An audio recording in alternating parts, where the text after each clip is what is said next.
성경을 공부했는지 혹시 기억이 나시는 분 계십니까? 오, 맞습니다.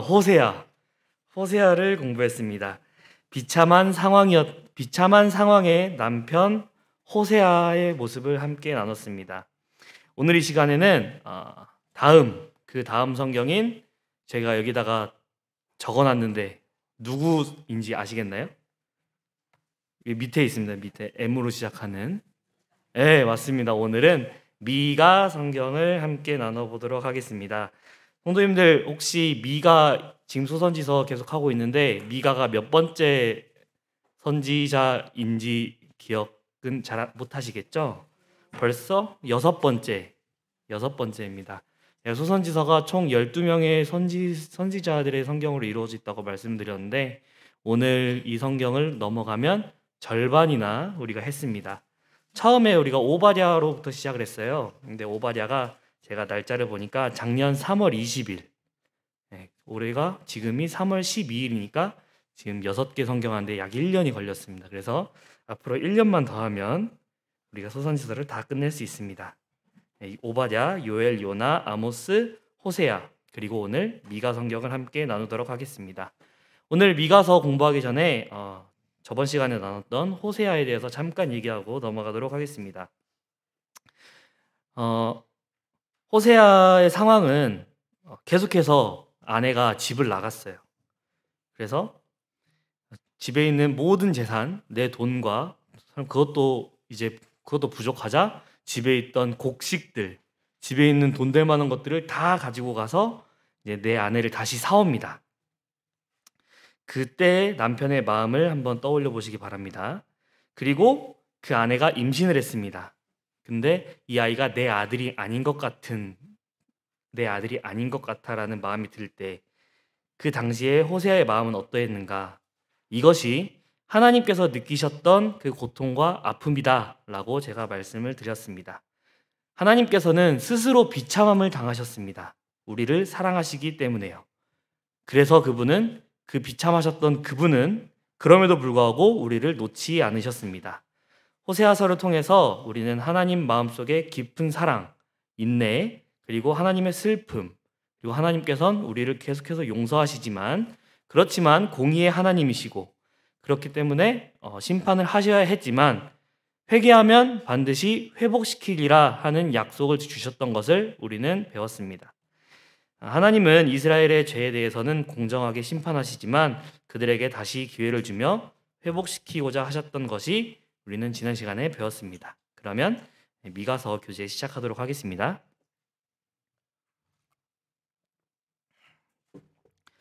소선지서는 당시 이스라엘과 유다 사회의 도덕적이고 영적 상태에 대한 하나님의 심판과 구원의 메시지를 전달하고 있습니다. 이는 오늘날에게도 우리에게 중요한 교훈을 하고 있습니다. 하나님의 정의와 사랑, 인간의 죄와 회개의 필요성을 강하게 전달하고 있습니다. 그렇기 때문에 이 구약시대, 굉장히 오래된 시대인데도 불구하고 우리와는 좀 관련이 없지 않나라는 생각을 하실 수도 있겠습니다만은 우리가 이 세대를 꼭 반드시 배워야 하는 이유는 무엇일까요? 세상을 창조하시고 그리고 창조하신 이래로부터 지금까지 온 우주를 운행하고 계신 그분의 역사를 보고 그리고 우리의 삶과 비추어 보았을 때 하나님께서는 우리에게 어떻게 살아야 한다라는 것을 제시하고 계십니다. 이것이 소선지서의 예언서 중에 맨 밑에 있는 이 네모칸이 소선지서와 선지서, 그러니까 예언서를 다 모아놓은 건데요. 우리가 지금 호세아 다음에 미가서 이렇게 공부를 하겠습니다. 성경의 작성 순서로 추정되는 것인데요. 우리는 이 성경책이 언제 누구에 의해서 기록되었는지는 사실 이 성경 안에서 명시하고 있지 않으면 알 수 없습니다. 그래서 우리가 기록 연대를 정확하게 알려면 이 성경에서 어느 시대에 쓰였다 혹은 어떤 상황에서 이 성경책이 쓰였다라는 것을 알아야 하는데 이 성경은 사실 굉장히 많은 공격을 받았던 책입니다. 전혀 과학적이지 않고 역사적으로서 가치가 없다. 단순히 신화일 뿐이다 라는 공격을 굉장히 많이 받았는데요. 역사적 고고학적 발견이 계속됨에 따라서 놀랍게도 이 성경은 계속해서 성경이 정말 사실이었다라는 것을 증거하고 있습니다. 지금 현대 고고학이 발전하면서요. 역사적인 연구가 활발히 진행될수록 성경에 기록된 모든 일들이 역사적인 사실임을 증명되어지고 있습니다. 성경은 하나님의 말씀일 뿐만이 아니라 이 세상을 운행하시는 하나님을 강하게 증거하고 있는 책입니다. 다음 시간에는 미가서 다음에 이사야서가 있지만 이사야서는 소선지서로 분류되지 않습니다. 양이 굉장히 많기 때문에요. 그래서 우리는 다음 시간엔 나훔서를 공부하도록 하겠습니다. 네. 이 책을 기록한 사람은 당연히 선지자 미가이겠죠. 미가의 이름의 뜻은 누가 여호와와 같은가라는 이름의 뜻을 가지고 있다고 합니다. 이것은 미가서 7장 18절 말씀을 보면은 되게 유사한 부분이 있는데요. 미가서 7장 18절 말씀 보시면 주와 같은 신이 어디 있으리이까 주께서는 죄악과 그 기업에 남은 자의 허물을 사유하시며 인애를 기뻐하심으로 진노를 오래 품지 아니하시나이다 라는 말씀이 적혀져 있습니다. 미가의 이름의 뜻과 굉장히 유사한 것 같습니다. 그리고 그는 예루살렘 남서쪽으로 약 30km 떨어진 가드 모레셋 사람이라고 미가서에서 소개를 하고 있습니다.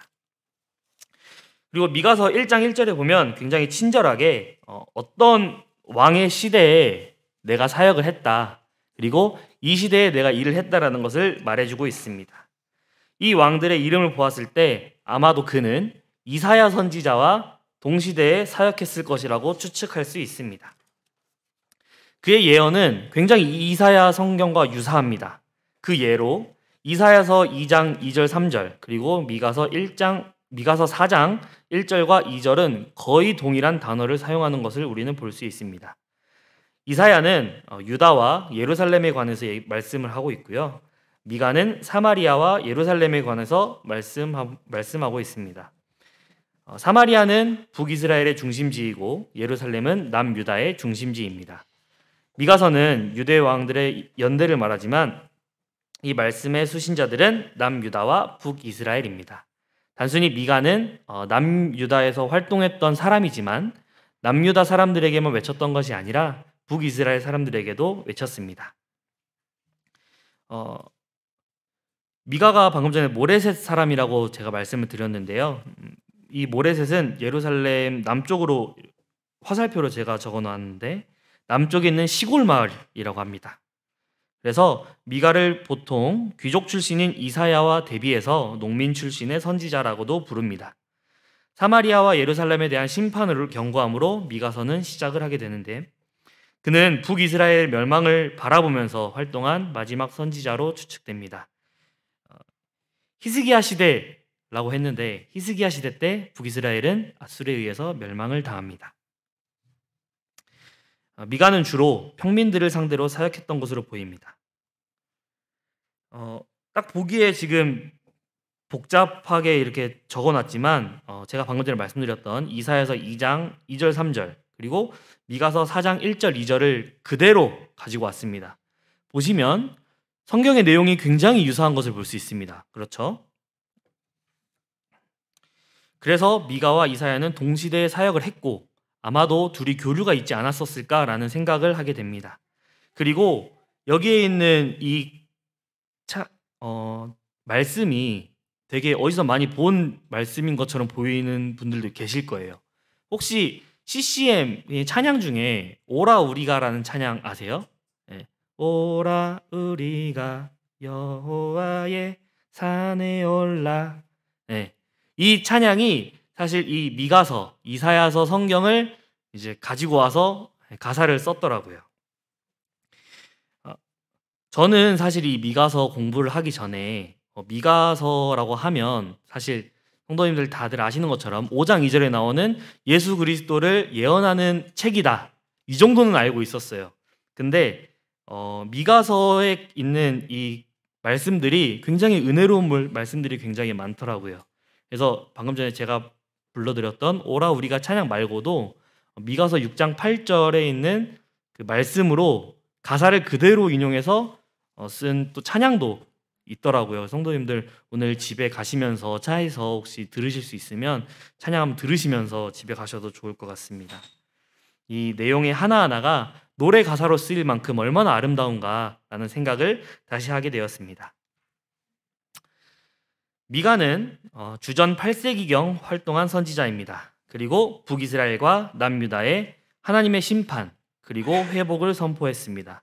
당시의 사회는 부자와 권력자가 가난한 자를 억압하는 사회였습니다. 그리고 부정한 거래로 재산을 모으던 시기였음을 미가는 말하고 있고 그들을 경고하고 있습니다. 하나님은 이런 죄악을 심판하시지만 동시에 용서와 회복을 약속하시는 분임을 미가는 말하고 있습니다. 당시 남유다의 부패상은 크게 두 가지를 지적할 수 있는데 하나는 영적 종교적 부패입니다. 물질을 얻기 위해서 순수한 종교의식을 타락시킨 종교 지도자들에게 경고하고 있습니다. 그리고 가정에서도 우상숭배를 관습적으로 행하고 있었습니다. 또 다른 하나는 강자, 권력자, 부자에 의해서 가난한 사람, 과부, 고아, 외국인 이런 약자들에게 가해진 억압과 착취 등을 말하고 있습니다.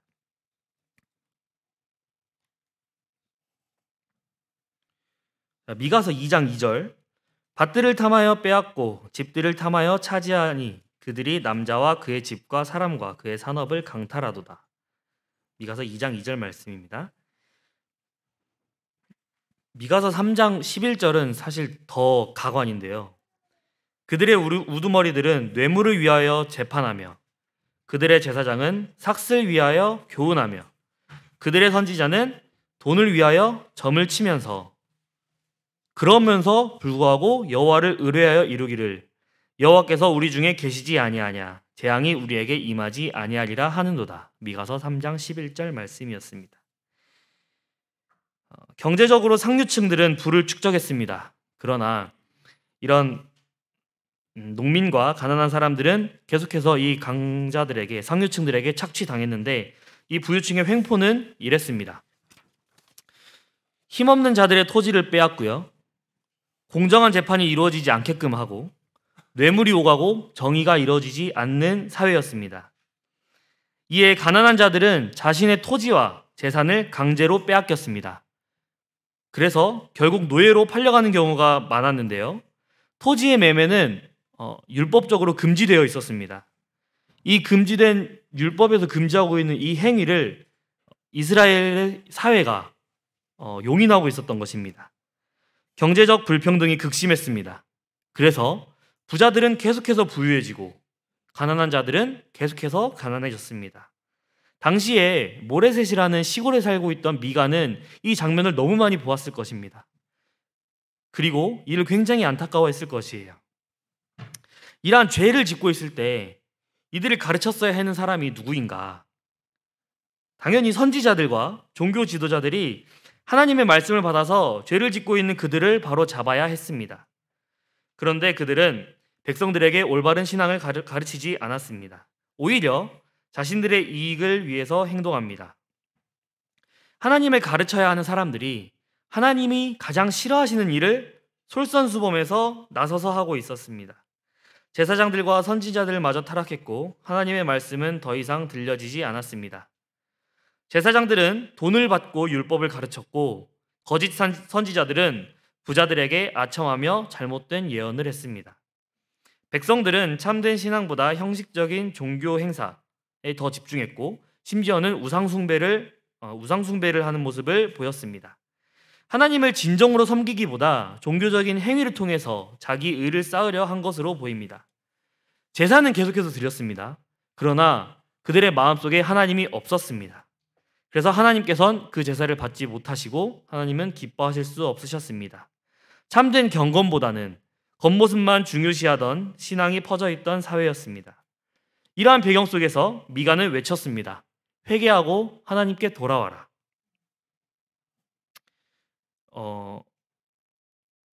지금까지 사회적 배경을 보았는데요. 이 배경이 비단 이 당시에 이 상황에서만 해당하는 배경인가라는 생각을 하게 되었어요. 지금 우리가 살고 있는 이 시대는 과연 어떤가? 이 미가가 살고 있던 이 시대와 뭐가 다른가라는 생각을 하게 되었습니다. 그렇기 때문에 하나님께서 우리에게 무엇을 말씀하고자 하시는가, 성도님들 함께 생각하시면서 오늘 말씀을 계속 보셨으면 좋겠습니다. 본문 말씀 보도록 하겠습니다. 미가서는 총 7장으로 이루어져 있는데요. 저는 1장부터 3장까지, 그리고 4장부터 5장까지 나누고, 그리고 6장, 7장 이렇게 세 단락으로 나누었는데 1장부터 3장은 정죄와 심판이라는 주제를 매겨보았습니다. 유다와 사마리아는 그들의 죄로 인해 멸망당할 것이라고 경고하고 있습니다. 특히 2장의 말씀에 보면, 2장 1절에 보면 그들이 침상에서 죄를 꾀하며 악을 꾸미고 날이 밝으면 그 손에 힘이 있으므로 그것을 행하는 자는 화 있을진저. 밭들을 탐하여 빼앗고 집들을 탐하여 차지하니 그들의 남자와 그의 집과 사람과 그의 산업을 강탈하도다. 이 말이 무슨 말이냐면요, 자기 전에 누워서 내일은 어떤 악한 일을 하지? 그래서 그 생각을 딱 해요. 그리고 낮에 실천해요. 참, 네, 그렇습니다. 실수로 저지른 것이 아니라 이 모든 일들을 고의로 자신의 이익을 위해서 했던 것입니다.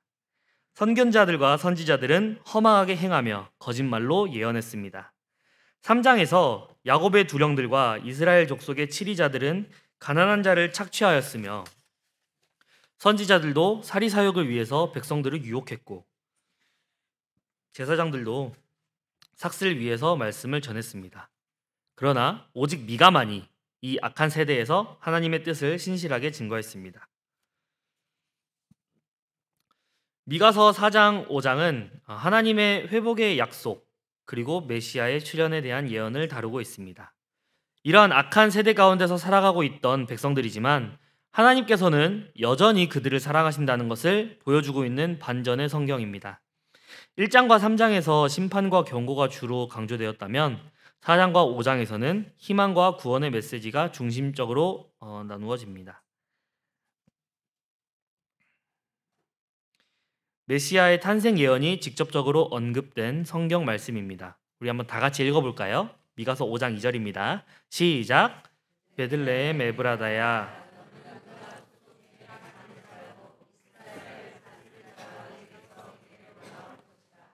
그의 근본은 상고의 영원에 있느니라. 미가서 5장 2절 말씀. 아멘. 감사합니다. 미가서 5장은 메시아, 우리가 알고 있는 예수 그리스도가 이 세상에 오실 것을 예고하고 있습니다. 이 구절은 예수님의 출생이 베들레헴에서 이루어질 것을 예언하고 있습니다. 메시아, 구원자는 이스라엘의 왕으로 등장하며 하나님이 그의 통치를 통해 이스라엘과 모든 민족을 구원할 것입니다. 그분은 평화의 왕으로 다스리시고 하나님께서 예비하신 구속의 계획을 이루실 것입니다. 미가서 5장에서는 하나님이 이스라엘을 회복시키실 것과 그들이 민족들의 지도자로서 세상을 이끌게 될 것이라고 예언합니다. 이 구절은 예수 그리스도가 베들레헴에서 태어날 것을 예언하는 말씀으로 메시아의 출생을 예고하고 있습니다. 그리고 그분은 하나님의 계획을 이루기 위해서 오시며 이스라엘뿐만이 아니라 전 세계를 구원할 왕으로 다스릴 것을 예언하고 있습니다. 그리고 이 예언은 약 700년 뒤에 베들레헴에서 문자 그대로 성취되었습니다. 예수 그리스도가 이 세상에 오실 것을 예언한 성경이라고, 미가서라고 생각하시면 되겠습니다. 성도님들, 미가서 5장 2절이 말하고자 하는 내용이 뭘까? 라는 생각을 하게 되었어요. 미가 선지자가 활동하던 시대는 굉장히 이스라엘과 유다가 도덕적으로 타락하고, 그리고 우상숭배와 부패가 극심했습니다. 그 가운데 강대국들의 위협 속에서 나라가 무너질 위기에 처해 있었고요. 사람들은 절망 가운데 있었던 것으로 보입니다. 그런데 미가서 5장 2절의 말씀으로 말미암아 하나님의 사랑이 얼마나 크고 놀라우신지를 보여줍니다. 태초부터 우리를 향한 구원의 계획을 가지신 하나님을 발견하게 되었습니다. 예수 그리스도가 이 세상에 오시는 것은 단순히 여기에서 예루살렘 그리고 사마리아 이스라엘 백성들만을 구원시키고자 함이 아님을 제가 공부하게 되었는데, 우리를 향한 구원의 계획, 여기 앉아 계신 모든 성도님들을 향한 구원의 계획, 그리고 이 세상 모든 사람들에게 구원을 베푸시는 하나님을 발견하게 되었습니다. 이 성경은 정말 하나님의 크신 사랑의 증거라고 생각이 되어졌습니다. 미가서 6장과 7장은 심판과 회복, 그리고 회개와 하나님의 자비를 말하고 있습니다. 미가서 6장에서는 하나님은 이스라엘에 대한 심판을 선언하십니다. 그리고 이스라엘의 백성들의 불신과 불순종에 대해서 말씀하고 계십니다. 하나님께서는 이스라엘의 죄를 밝히고 계십니다. 그들에게 회개와 변화를 요구하셨습니다. 그들에게 정말 필요한 것은 회개뿐이었습니다. 그것만이 그들을 구원시킬 수 있는 유일한 길이었습니다. 그러나 이스라엘 백성들은 하나님에게 자신들의 의로움을 더 주장했습니다. 오히려 물질적인 것을 더 생각했어요. 제가 그럼 하나님께 무엇을 더 드려야 됩니까? 이렇게 반문했습니다. 그들은 하나님께 드릴 제사로 더 많은 제물이나 큰 제사를 생각했지만, 사실 하나님께서 요구하시는 것은 그것이 아니었어요. 물질적인 제사가 아니라 마음의 변화, 진정한 순종, 즉 회개, 이 회개 하나만을 바라셨는데 이스라엘 백성들은 이것을 깨닫지 못했습니다. 하나님은 공의, 인애, 겸손을 원하시고 제사와 제물보다 중요한 것은 하나님께 대한 진정한 순종이라고 말씀하셨습니다. 미가서 6장 8절, 이 구절은 하나님께서 이스라엘 백성들에게 요구하시는 것을 명확하게 밝히는 말씀입니다. 성도님들 한번 다 같이 읽어주시면 감사하겠습니다. 시작.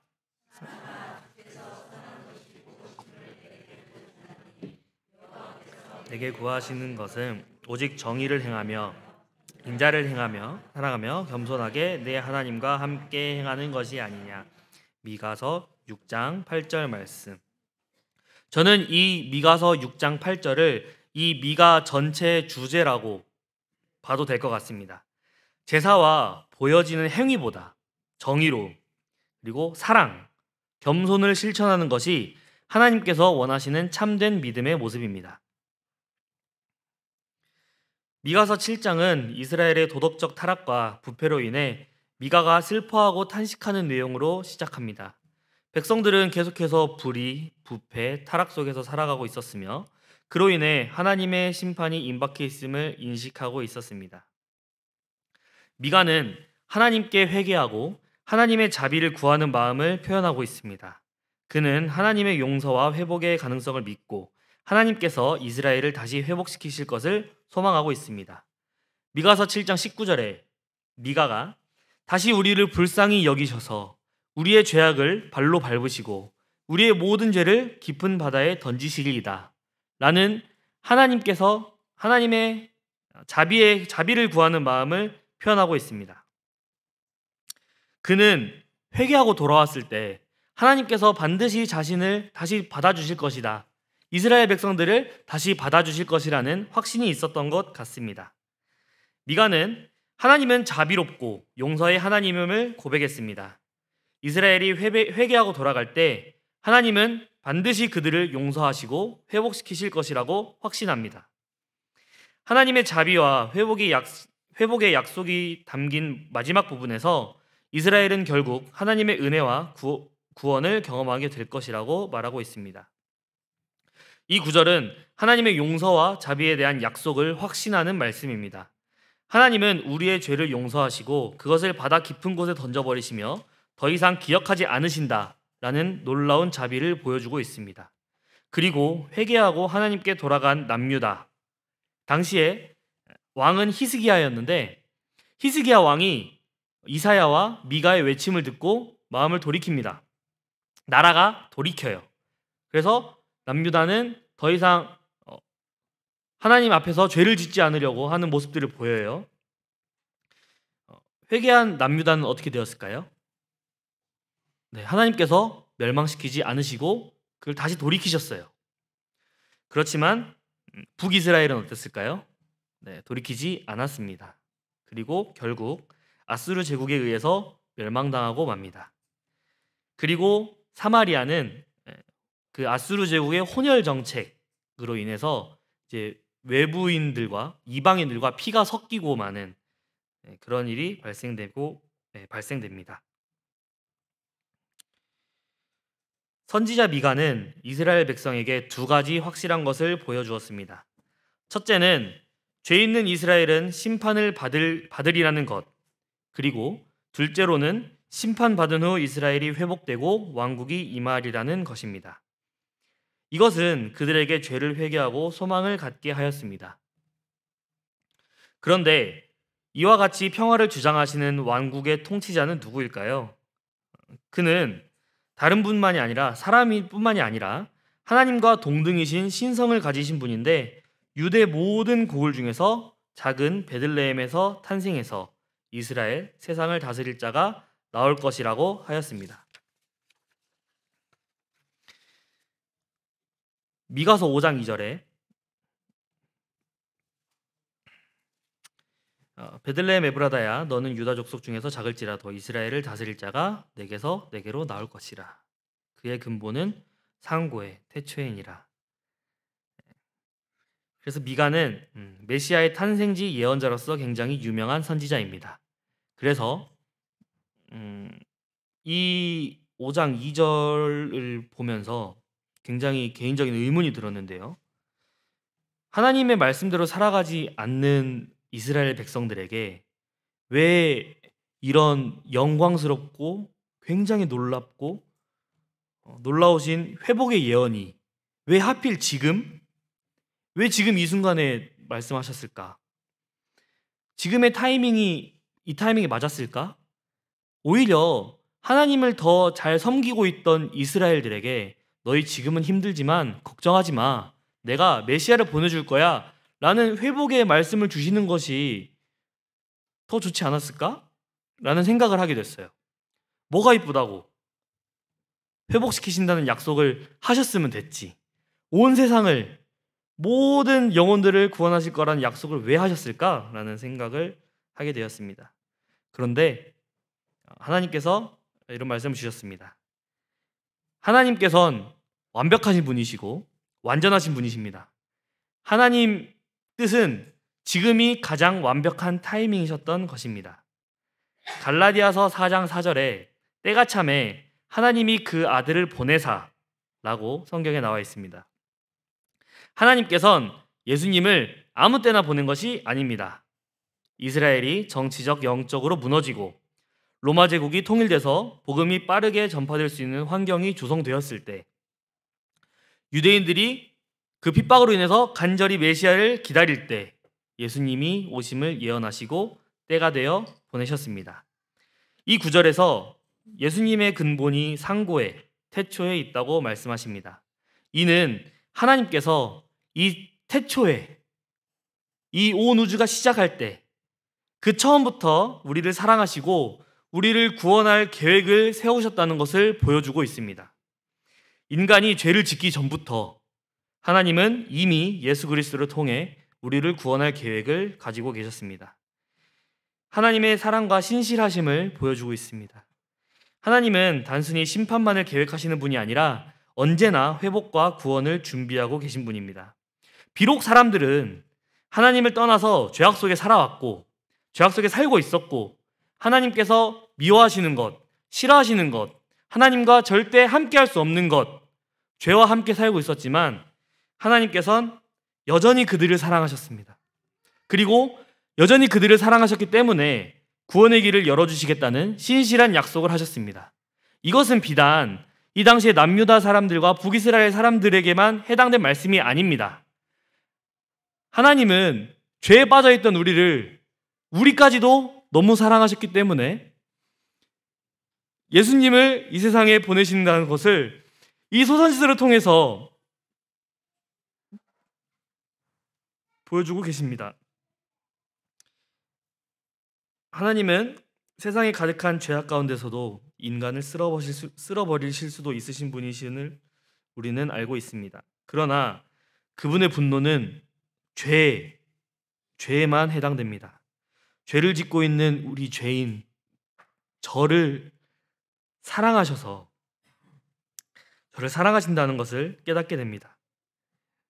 하나님의 공의로 인해서 죄인은 하나님과 함께 할 수 없습니다. 그렇기 때문에 하나님께서는 사랑하시는 사람과 함께하기 위해서, 죄를 제하시기 위해서 아주 오래전부터 유일한 구원의 길, 예수 그리스도를 준비해 놓으셨습니다. 그런 하나님의 사랑을 표현하는데 그 과정이 너무 은혜롭습니다. 하나님께서는 죄악으로 가득 차고 하나님의 말씀을 전해야 했던 선지자들이 자신들의 이익만을 위해서 말하는, 죄가 죄인지 모르고 하나님의 말씀으로 듣지 않던 그 시대에 이 놀라운 은혜의 말씀을 선포하셨습니다. 하나님께서는 이 세상이 가장 어두울 때, 이 세상에서 가장 빛나는 소망을 주셨습니다.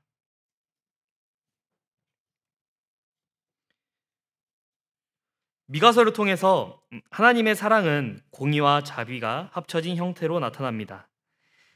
하나님은 이스라엘의 죄와 불순종에 대해 심판을 선포하시지만 동시에 그들을 회복시키시고 용서하려는 깊은 사랑을 보여주십니다. 하나님은 이스라엘의 죄를 책망하시지만 그들이 회개하고 돌아오면 다시 회복시켜 주시겠다는 사랑을 약속하십니다. 특히 미가서 7장 18절에서 19절에서 하나님은 죄를 다 용서하시고 그것을 바다 깊은 곳에 던져버리시겠다는 자비롭고 용서하시는 하나님을 보여주셨습니다. 미가서는 하나님의 공의와 자비가 함께 이루어지는 사랑을 보여주고 있고, 하나님은 정의를 이루시지만 동시에 회개하는 자에게 자비를 베푸신다는 것을 우리는 보았습니다. 그분의 사랑은 엄격한 심판과 함께 회복의 기회를 주는 사랑입니다. 하나님은 결코 이스라엘을 버리거나 포기하지 않으시며 그들이 돌아올 때 용서하시고 새롭게 하실 준비가 되어 있으신 하나님이십니다. 이는 우리에게도 동일하게 적용됩니다. 우리는 계속해서 넘어지고 죄를 지으며 살아가고 있습니다. 그러나 우리가 진심으로 하나님께 회개하고 나아갈 때 하나님은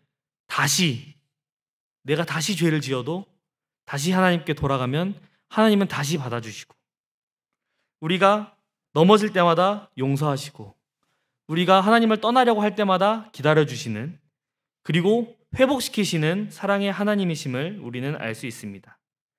이 시간 우리가 이런 하나님을 알았으면 좋겠습니다.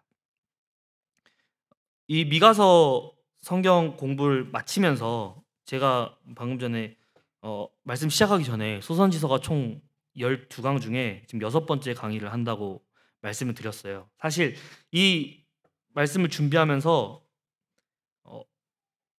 처음에 한 3, 4강 정도 됐을 때는 매번 똑같은 주제를 가지고 성도님들께 말씀드리는 것이 좀 죄송하기도 하고, 매번 똑같은 것만 드리는 것보다는 좀 다른 새로운 것을 드리면 좋을까라는 생각을 하면서도 이제 계속 했거든요. 왜냐하면 저희 약속을 했으니까.